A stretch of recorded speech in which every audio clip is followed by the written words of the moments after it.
mbokki internet yi safoo setaan AGT News dal leen ak jàmm ci xibaar.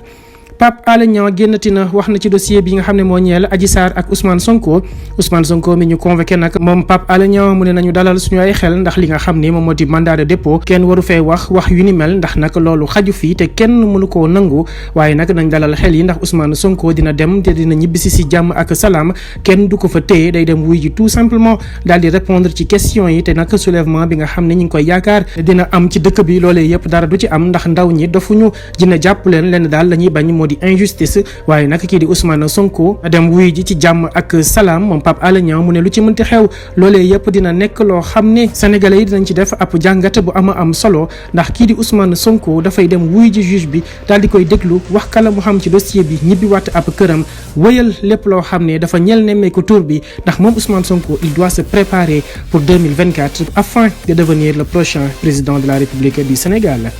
mbokki internet yi safoo setaan AGT News abonné leen suñu chaîne saa su ne ngeen di am ay xibaar yu wér te wóor